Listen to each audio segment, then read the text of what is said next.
आणि आता बातम्या सविस्तर. सुरुवातीला बातमी आहे 15 ऑगस्ट संदर्भातली, कारण 15 ऑगस्टच्या तोंडावर किंवा 15 ऑगस्ट या दिवशी काय खावं काय खाऊ नये या अनुषंगाने एक वाद आता समोर येतोय. आणि कल्याण डोंबिवलीमध्ये अशी बंदी घातलेली होती आणि त्याच्यानंतर आता अनेक ठिकाणी या बंदी संदर्भातले आदेश जे आहेत ते समोर येत आहेत, ज्याच्यामध्ये नागपूर आहे, अर्थातच संभाजीनगर आहे आणि आणखी काही ठिकाणं आहेत जिकडे ही बंदी घालण्यात आली आहे. त्याच्यामुळे यावरून आता नवीन वादाला ठिणगी पडल्याचंच चित्र पाहायला मिळतंय. तर 15 ऑगस्ट रोजी मांसाहार बंदीचं लोण जे आहे ते कल्याण डोंबिवली पडवार, नागपूर, मालेगाव, छत्रपती संभाजीनगर या ठिकाणी पोहोचलं. 15 ऑगस्टला कल्याण डोंबिवली महापालिकेने चिकन मटण विक्रीवर बंदी घालण्याचा निर्णय घेतलेला, ज्या विरोधात हिंदू खाटीक समाज आक्रमक झालाय. तर मालेगावात 15, 20 आणि 27 तारखेला मांस विक्री बंदी असणार आहे. आता या मुद्द्याला राजकीय वळण लागलेलं आहे. कुणी काय खावं यावर बंदी घालणं अयोग्य आहे असं उपमुख्यमंत्री अजित पवारांनी म्हटलं. तर सरकारकडूनच बंदीचा विरोध केला जातोय. मग बंदीचा आदेश कसा काय काढला जातोय हा प्रश्न आता विचारला जातोय. या संदर्भात काही वेळापूर्वीच अजित पवारांनी आपली भूमिका मांडलेली होती आणि आता या संदर्भात पुन्हा एकदा त्यामुळे चर्चा न उधाण आली.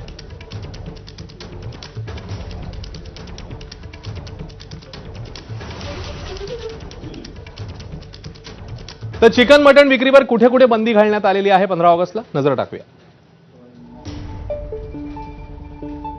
सध्याच्या घडीला जी ठिकाणं समोर आली त्यानुसार कल्याण डोंबिवली, नागपूर आणि संभाजीनगर या ठिकाणी चिकन मटणला बंदी असणार आहे. तर नाशिकच्या मालेगावात 15 ऑगस्ट शिवाय आणखी 2 दिवस आहेत ज्या दिवशी चिकन मटण करता विक्री बंदी असेल. 20 ऑगस्टचं पर्युषण पर्व आणि त्यासोबतच 27 ऑगस्टला गणेश चतुर्थी याही दिवशी कत्तलखाने बंद राहतील. त्यामुळे तोही दिवस आता चिकन मटण विक्री बंदी असणार आहे.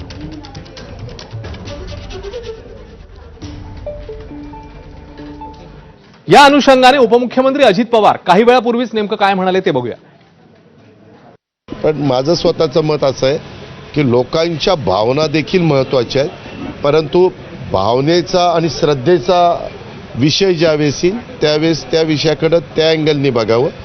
परंतु देशाच्या स्वातंत्र्याच्या बाबतीमध्ये ज्यांच्या आता आदिवासी समाजामध्ये तुम्ही जर बघितलं तर त्यांचा मोठ्या प्रमाणावर आहार हा अशा बाबतीतला मांसाहाराचाच असतो.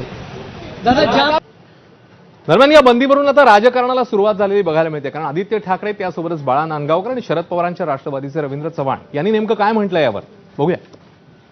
आम्ही ह्याचा कडकडून विरोध करू. ह्याच्यात 15 ऑगस्ट व्हेज खा किंवा नॉन व्हेज खा हे सांगण्याचा अधिकार ह्या महानगरपालिकेनं नाही, आयुक्तांना बिलकुलही नाही. लोकांनी काय करावं काय नाही करावं, काय खावं काय नाही करावं, काही नाही खावं हे त्यांना सांगण्याचा अधिकार नाही. आम्ही जाहीर आवाहन करतोय की ज्यांना नॉनव्हेज खायचं त्यांनी खावं. आपला धर्म आहे, आपला धर्म आपण सांभाळलाच पाहिजे आणि दुसऱ्या धर्माचा सन्मान करायला पाहिजे. त्यामुळे केंद्र म्हणजे कल्याण डोंबिवलीवाल्यांनी हे असं म्हणायचा निर्णय घेतला असेल तर मला वाटतं काय तो योग्य निर्णय असं मला वाटत नाही. 15 ऑगस्ट हा स्वतंत्र दिन आहे, देशाला स्वातंत्र्य मिळालेलं आहे.